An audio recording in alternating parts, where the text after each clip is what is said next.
Hey guys, welcome back to the channel. It's been a couple of weeks since I've been able to get out here and do anything, and that's the problem. I've got to get this thing painted before it gets too much later in the season, and things ain't working in my favor towards getting that done. So I think what I'm going to do is to work on this while I kind of continue in our little story. I think I left off, I was tearing down the Dagenham transmission. So I am going to kind of move the camera. I've got to pull stuff off of this, you know, sand on it, clean it really good with grease and wax remover, and I'm just going to respray it with Rust-Oleum satin black that I painted with originally in 2011. I gotta get the door handles off, gotta pull the chrome pieces off for the windshield wiper arms, get those dropped down below. I gotta get the back bumper off, the lettering and stuff off. There's still some work on the hood to do, but I get it all masked off, and we'll go from there. I gotta take the door panels off and get that going. So that's what we'll do as I talk about the other pictures. You can watch me work, which is pretty mundane, pulling stuff off, but I'll continue talking about the story of putting the Ranchero together the first time. So the last time we were together, I had just taken the Dagenham and taken it all apart, put it on my bench, as you're seeing pictures here of, basically trying to find the best parts of those two in order to make a decent transmission out of it. Did eventually take that transmission and I put it into my 65 two-door station wagon. The main problem that they have is that the parts for them are pretty much unobtainium. But yeah, those transmissions, if you have enough parts, I think I probably have enough parts of this 5 or 6 that I have. I lost track. Anytime I saw one of those at a swap meet or something, I purchased it. But they're pretty expensive. I've seen them go for like $600 in unknown condition. Now, these door panels are replacements. I just got them, I think, last summer off of eBay. I mean, they actually did a pretty good job. The clips that they used, I don't like, so I used Velcro, but I don't like that either. Yeah, so I just grabbed a wooden stir stick, because you only have to go in far enough to get it, kind of get the center of it to pop. Sticky from these screws that I put in for the door handle here in the center. There we go. The center of that wasn't one to bulge out. They go back in much easier than they come out, just so you know.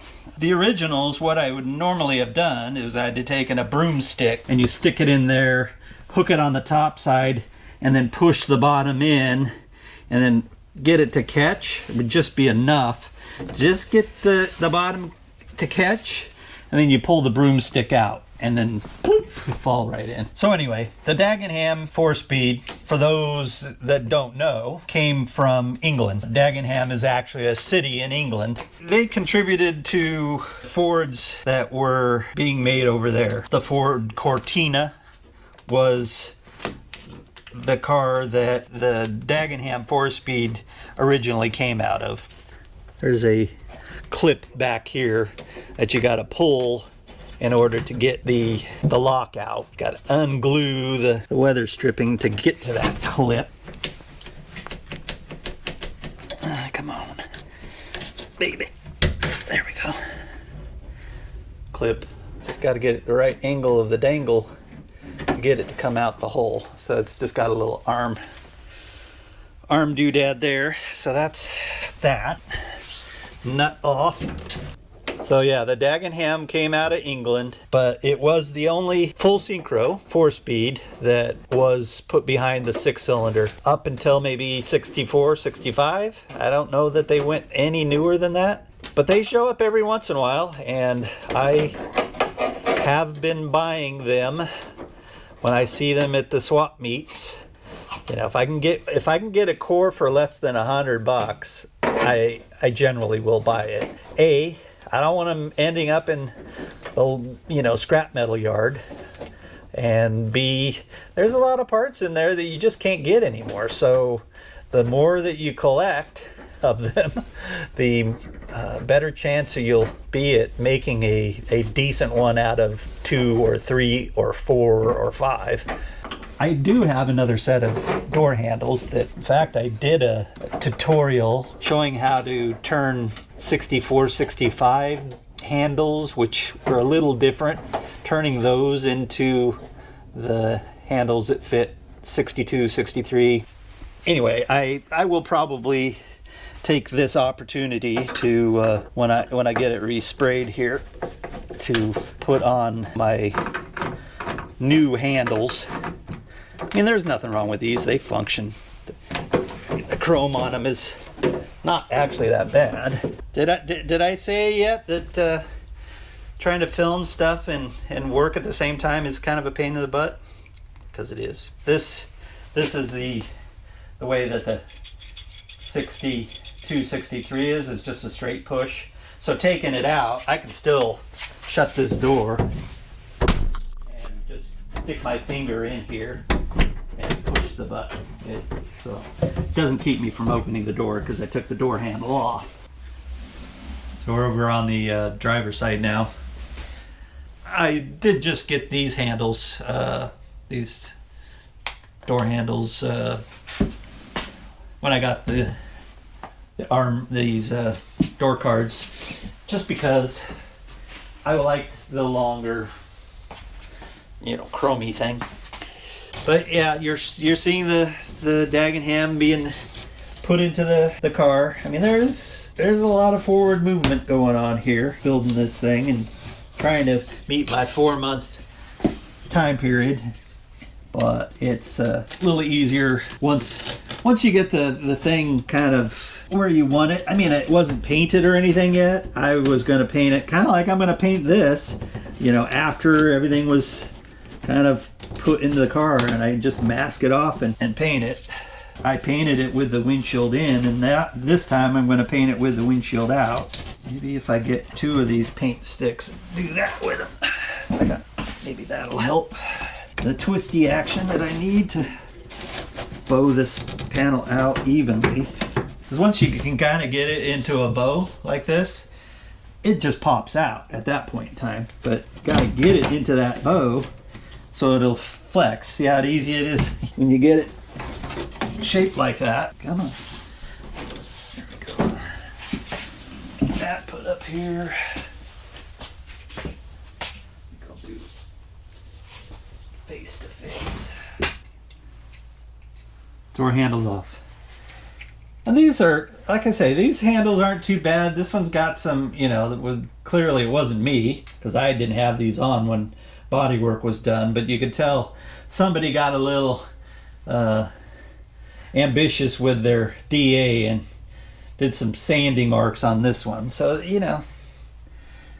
got new chromey ones. Come on, baby.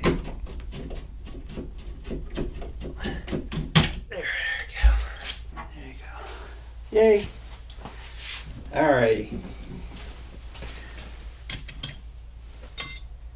So there's that.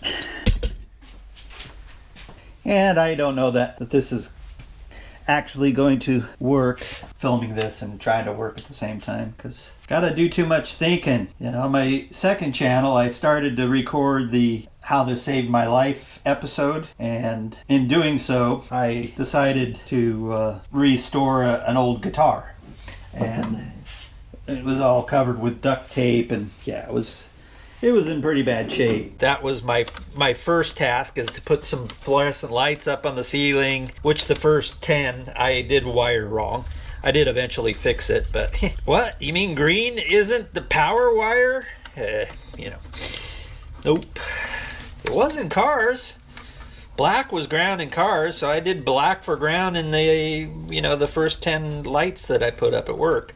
You electrical guys will go, I don't know. I got to the place where I was actually starting to describe the incident in my life that caused me so much turmoil.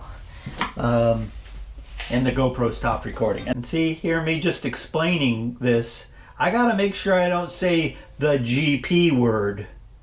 Because if I say the GP word and it misinterprets it, I think that's what's happening. Because I have voice record, you know, to turn this thing on and off. And I think it's too smart for its own britches. Well, here we are. We're gonna pull these off now. Get them out of the way. I'm just gonna let them kind of drop in once I get them off. The battery's disconnected, so they can't really drop in and short on anything. Like that. Bye-bye. Bye-bye. Gaskets are good. That's good. So I went to spray a little lube on this thing when you weren't watching and proceeded to spray WD-40 all over the car. Not a good thing. So we moved into the back here. I'm going to take these off, hopefully, without breaking one. I don't care if I scratch anything because it's getting resprayed, but breaking the tabs off of these means you basically have to replace them. But with the Dagenham in, I was able to finally kind of get the motor ready to start bolting bits and pieces of the motor together. The F is off. F for fun. And then I moved on to starting to look at some of the wiring. I did plan on upgrading the headlights. All Falcons. The power for the headlights goes from the battery through the wiring harness to the headlight switch, then down to your dimmer switch, and then out to the headlights. So you got basically 10 feet of wire, 2 switches to go through, and all of that current to run those headlights go through the headlight switch. See that current draw happen all the time. Falcons aren't the only ones that operated that way, but most new cars, after a certain period of time, they got relays. So what you're seeing here is me taking it would have been the generator regulator, because this car would have originally come with a generator, not an alternator.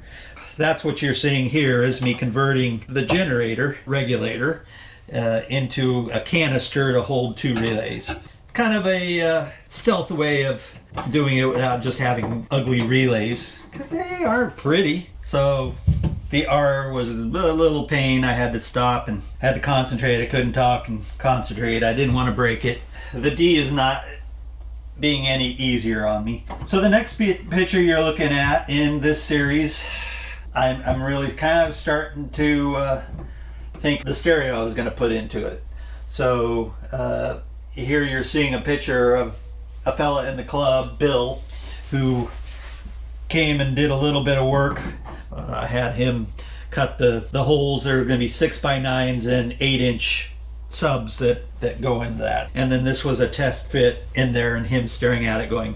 So at this point in time in the pictures, you're seeing me do some work on the original speedometer cluster that I put in this. This may be jumping around, but this is the order of which I did work.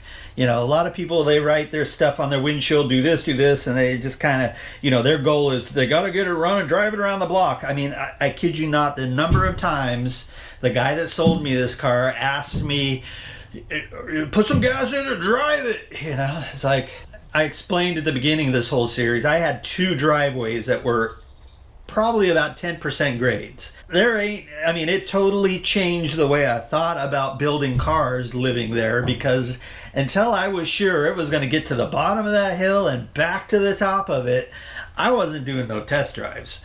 I mean, it just wasn't gonna, that was not a thing. My next project, as you're seeing here, is to fix something about Falcons that drives me crazy. And if you're a Falcon owner, you know what I'm talking about. The single bulb for both left and right turn signals. I discovered in the wiring that the left and the right turn signal source feed, the wire that feeds the power to the bulbs, were individual. You turn your turn signal on, the power went through the bulb to light it up, but then went through the opposite bulb's circuit to ground. I mean, it was really kind of weird. Red for high beam was what they did back in the day, so that's what I used. But now, instead of using an actual socket, I use an LED bulb. I just punch a little hole in there and have a little LED for that.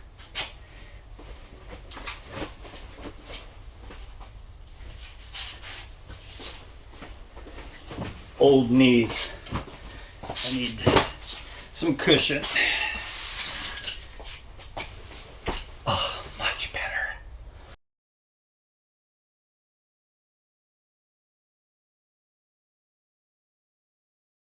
Where we're at in the pictures now is you're seeing what I'm actually dealing with now is some of the wiring. I built my own wiring harness. I collect old wiring harnesses if I can get them for free or cheap. A lot of people want to pay a lot of money for them, but I don't want to pay a lot of money for them. Anyway, I have a huge tub out in my shed full of variety of Falcon and Ford wiring harnesses that I pick and choose from. I basically build the wiring harnesses to fit my need, whatever that need happens to be at the time. So you're seeing me build the under dash wiring harness. Not 100% sure if I negated the resistance wire at that point in time or if I did it later, but the pink resistance wire was needed only for points cars and if you had a coil that required a ballast resistor. Most oil-filled coils do not like seeing full 12 volts all the time. This was changing it to the 65 headlight, which I think I mentioned in an earlier video, and the windshield wiper. I just needed a source for the orange wire for the 2-speed intermittent. Finally, holy moly, guacamole. Just so I don't have to think about it again. Take pictures. You may need them 13 years from now when you're trying to make a video of it. Just so you know. Now that I'm seeing the colors again, to kind of bring back to mind the colors of the wiring harness. Red and black are your backup wires, so I can already see that I'm going to want to redo a couple of these bullet connectors. I'm not a big fan of, crimp stuff, but I was in a hurry. I like soldering connections, and I don't use butt splice connectors anymore. I have 10,000 of them that I'll never use. I prefer to solder wires together and then use heat shrink on it. Okay, so the only thing I have left to take off is the back bumper. I could paint it without it, but the whole bottom of the tailgate kind of is below the top of the bumper, and so to be able to get a good spray pattern on it, I think it's just better I'll do it. And because I'll be underneath the car trying to talk to you at that point in time, I don't think I'm going to do that. So I'll just finish off what I'm going to say for this video, sitting down up front, get my feet off the ground, and we'll go from there. So yeah, then I moved back in, got some fiberglass resin to fiberglass the subwoofer box. So you're seeing pictures of me getting that ready to slather with some fiberglass resin and then spray painted it red to match the interior to feed the power into the car. Fords, the early Falcons, they didn't have anything fused between the battery and the inside of the car. And I didn't want that. I went out to the pick and pull, and I found a later model Ford of some type, and you're seeing the underhood junction box that those things had. I didn't need all of it, so you're seeing the first picture as I sliced half of it off. There's a section that was fuses in the front and then relays in the back. And you see the lid being re-outfitted on it after I cut it. You see on the end of it here, that 175 amp fuse is the fuse for the alternator. It's a one-wire alternator, so it self-excites. As soon as it sees 12 volts, it starts putting out voltage. It puts it to your car through this 175 amp fuse. It puts out a lot. It's a 200 amp, potentially 200 amp alternator. I mean, you kind of have to reach 175 amp load to ever blow that fuse. Inside the box is a series of other fuses, but you see, you know, I test fit mounted it. I could have hit it better. I know. You know, this was a driver. I wasn't going to try to make it look like it was, you know, going to a car show or anything. But, I mean, it looks okay because it's got a whole series of fuses in it that you see here. Way more than I'm using right now. I think I'm using maybe 5 of them. I know the headlights are fused there. The fan is fused there. I've got fog lights that are fused there. Now if I have a fuse that blows, I can just, I keep these spares in the glove box, and the next picture is the sub box all mounted. I've run the speaker wires for it. On the inside, where it's in under the bed, there is no water getting from the bed into that smuggler's box anymore. And the car doesn't sit out in the rain much anyway, so it's not too worried about it. But it is all fiberglass, so that box should probably be there for eternity. Be there longer than I'm here, that's for sure. And I mentioned fog lights in the regarding the fuse box that I put. You'll see there that I've mounted those 2 fog lights. They are hidden behind the grill, so you can kind of see them if you really look behind the grill, but for the most part, they just shine through the grill. I wanted to be seen. Now we're moving into the engine bay again, mounting lots of stuff. I can see that I've got all the fuel lines run, the carburetors installed, PCVs hooked up, the radiators in. I've got all the dress up stuff like the windshield washer bag and the windshield washer pump. And I didn't take a lot of pictures of me doing that, obviously, but there it is. You know, the belt's on, the pump's in. I mean, I've got the wiring going into the car. In fact, I can see that. So that's good. The next picture is from the driver's side. The master cylinder, the fuel pump is mounted, the fuel lines are run. I've got the sticker on the thing. I must have oil in it too, because I got an oil filter on it, which is the old voltage regulator is mounted. And this is the front view facing in. And that's kind of the way it looked, other than having the air cleaner on. This was the 6-cylinder that I put into this car. And this is August 31st, according to the picture. I have missed my 4-month deadline, what I did with my wagon, because I think I put a ghetto garage up outside my garage, and I put it there temporarily. Looks like I'm running the emergency 4-way flashers. So you'll see in the glove box, flasher relay. If you look down at the bottom left-hand corner inside the glove box, you can see the switch. Studied the wiring diagram and said, okay, you need to wire it up that way. So it got that. You can also see my dash, but I actually trimmed that little piece of plastic to fit the contours of the dash and everything. So, I mean, the thing does not look like it's been hacked in there. That would drive me crazy. So if you look at it in real life, you'll see that the radio fits very nicely in the hole. It does not look like it's been hacked in there. I am not a hack. Believe me, I've worked with hacks. And you can see the steering column. It's covered up with a towel, getting ready for the instrument cluster to go in at some point in time. Maybe I did finish all the wiring by this point in time. It does say all the wiring is done. I have a couple connections under the dash to connect when I hook up the heater, and then I'll stick a battery in it, put some gas in the tank, and see what happens. So I basically said we'll do that during the Veterans Day long weekend, I said. And so the next picture we see is the instrument clusters in. I've got the heater box in. I've got carpet in the thing. For crying out loud, I've been busy. You can see underneath the dash the little 65 Falcon fuse box that's there, and that's fed from the big box. The instrument cluster's in. I mean, really, it's starting to look like a car inside at this point in time. I got the dash pad in, and I got the chrome underneath it installed. And that's September 5th that these pictures are. I got the e-brake in, got the clutch assembly all hooked up. Next picture's got a battery, not hooked up. I'll check all the wiring at the same time.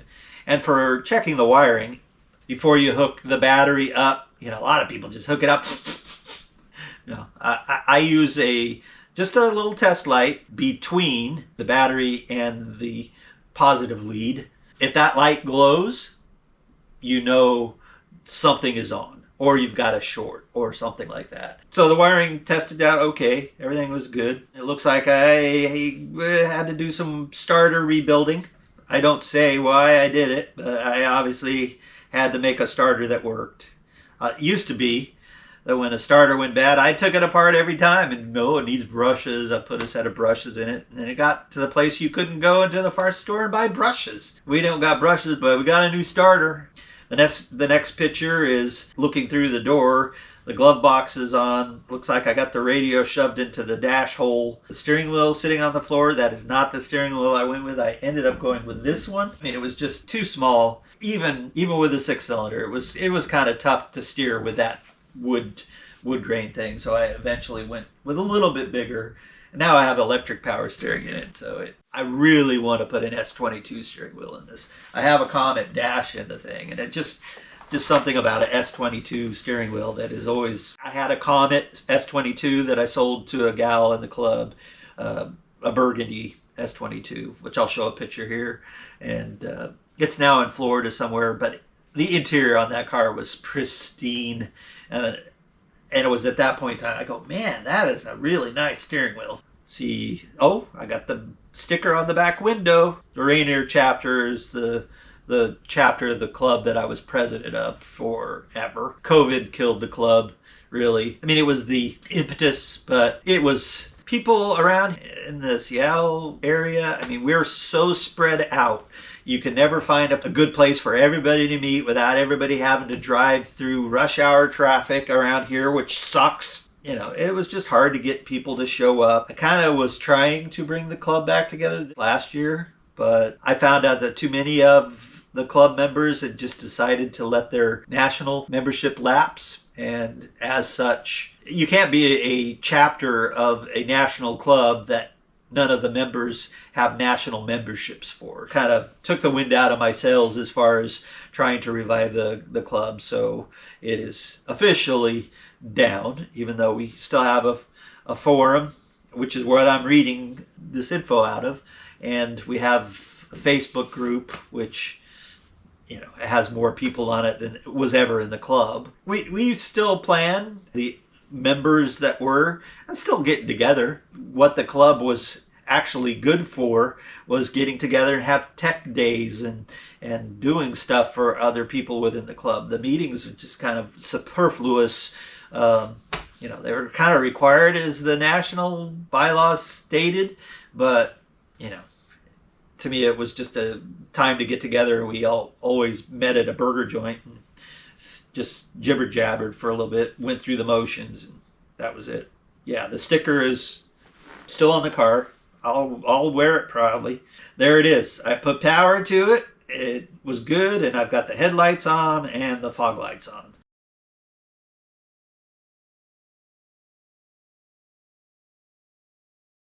I've got the bumper to still pull off, and I think at that point in time I will be starting to scuff on this thing and just turn it all to a dusty mess in here. I mean, I'm not going to really do any body work on it. I mean, there's a couple of places on the front fenders. There's 2 holes for the 289 badges that were on it. I picked up 347 high performance. Let's see if I can get that a little closer. So those are going on. But I think the holes are a little bit too far forward, and I don't want really any holes there, so I think I'm going to weld those holes closed, and then they'll have a little bit of body work, which I hate body work. But that's about where we're going to end it. Appreciate you being here. I know this is probably the bizarrest YouTube channel you've watched in a while, but I do appreciate you watching. I think we'll pick it up next time with body work.